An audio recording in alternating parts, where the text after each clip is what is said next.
All right, here we are, guys. Hole number 4. And let's see what we can get in terms of a wind.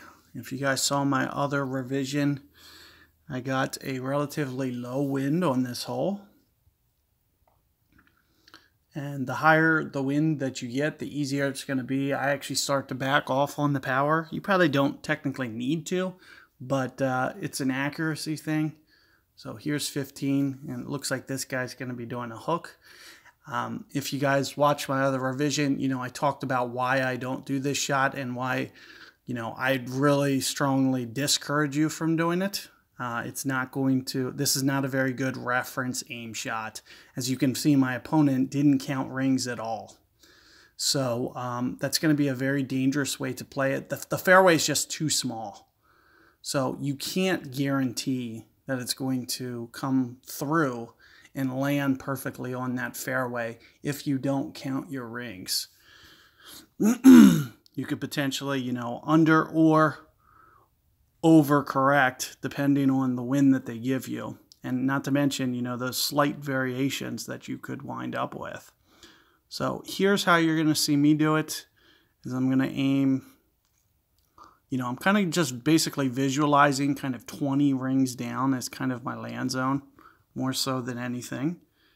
And maybe I'm going to try right around 4 or be somewhere right around here, 5. So let's try this. We're going to go most power, but not all. So here I'm going to go, relatively dark. So let's see if that great ball costs me. It looks like it does. So you have to be somewhat consistent with the way that you, dial up your perfect ball. But you can see that lengthwise I was fine. It just landed to the right of the fairway because I 2-ring great balled it. So 1 ring probably would have caught it would have still caught the fairway and jumped over there. But you really kind of need to have very close to your perfect ball. And, backing off of that spin as well. So, even with my Epoch 7, I play it close to Epoch 5. And it's just going to be kind of, it's going to be a lot easier. Come the weekend, I might just automatically put on snow globes just to basically secure my shot to make sure that, I won't need to power very much and I can just kind of hone in on that perfect ball a little bit better. So let's take a look here at what we're going to be dealing with. So it looks relatively close to half club. And what I'm going to try to do is, in this situation, because I really don't have a choice, I'm going to use some of this fairway here. And I'm going to check. Oh, wow. So it looks like I might need to land it just a little bit shorter, where it's a little bit more consistent on the fairway. So it seems to roll out just a little bit more consistent here.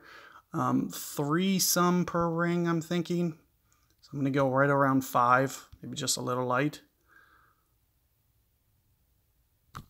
Perfect ball.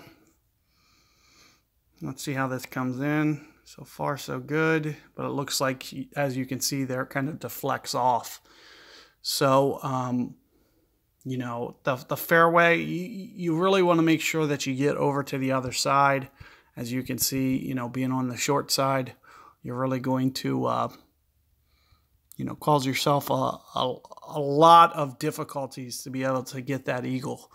So, as I stated in the video, I'm using berserkers because I'm mostly practicing and I know I can still pull it off.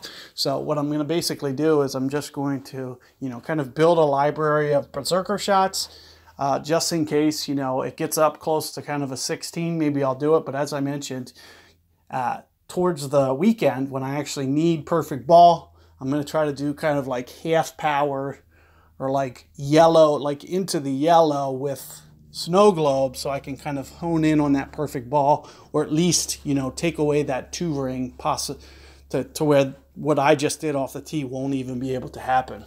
But if that wind gets up there towards 16, that would have been plenty. It will probably still hit the fairway.